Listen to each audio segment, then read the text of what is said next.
Good morning. It's Monday morning. Today we're on Psalm 52, which says, "To the choir master, a maskil of David, when Doeg the Edomite came and told Saul, David has come to the house of Ahimelech." You can find that story in 1 Samuel 21 and 22. David goes to Ahimelech and asks him for food and weapons and gets them. And then it just says Doeg was there. Well, later on, Doeg is in Saul's court. He's chief herdsman or something. And Saul says, "Does anyone know where David is?" And Doeg says, "I saw him at Ahimelech's house in Nob." And so Saul sends for all those priests and kills them all. But this is David's response to Doeg. "Why do you boast of evil, O mighty man? The steadfast love of God endures all the day. Your tongue plots destruction like a sharp razor, you worker of deceit. You love evil more than good, and lying more than speaking what is right. You love all words that devour, O deceitful tongue. But God will break you down forever. He will snatch and tear you from your tent. He will uproot you from the land of the living.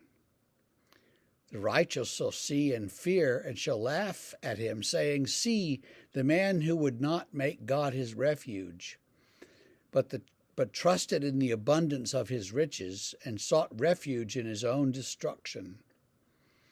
But I am like a green olive tree in the house of God. I trust in the steadfast love of God forever and ever. I will thank you forever because you have done it. I will wait for your name, for it is good in the presence of the godly." So David here condemns Doeg for his loyalty to Saul, essentially. Doeg is a guy who works for Saul and is on Saul's side and probably sees David as a usurper who's trying to take the throne away from Saul. And that's what Saul keeps telling everybody. He's a usurper. He's, stolen the election from me, and it's fake news.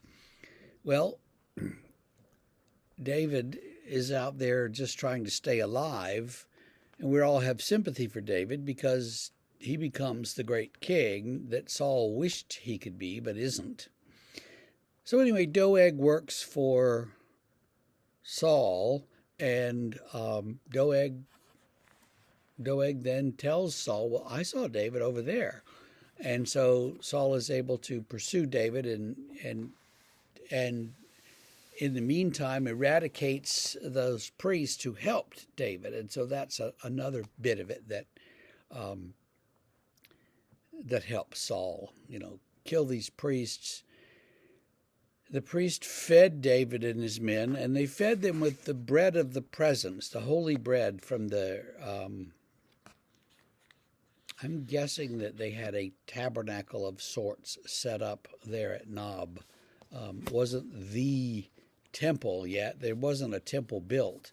But at any rate, they had this holy bread there. And David says, "Why don't you feed us with that?" And so the guy says, "Well, have you kept your young men pure?" And he says, "Of course we have. We've been out in the field." So they get the bread, and then he says, "Do you have any weapons here? We need weapons." And then he says, "Well, I have the sword of Goliath." And David says, "Well, that's a pretty big sword. I'll take that." And so Doeg reports all this to Saul, and Saul just sees David as an enemy, and David is coming after him with Goliath's sword, and something's got to be done. And so he takes action. Which is to say, I think, that, the way God is sort of working in this story is, David is running, and David keeps going to different people, asking for help and asking to be hidden and asking, that his men be taken care of. And he gets the help most of the time. But to help David then is to take sides against the king. And so that's a very dangerous sort of thing. But God is working in all of this, and eventually Saul dies, and David is acclaimed the king by the people, and so it all works out in the end. In the meantime, it's kind of dangerous though, and so we live in similar times where you have to choose, which political candidate do you support, and if you choose the wrong one, in certain cases, you'll be abused and even physically threatened with violence because of it. And you don't want to, to bring violence down on yourself for no good reason. So think about that and pray that God will lead you in the right paths. Well, that's Psalm 52. Have a great Monday. We will see you tomorrow.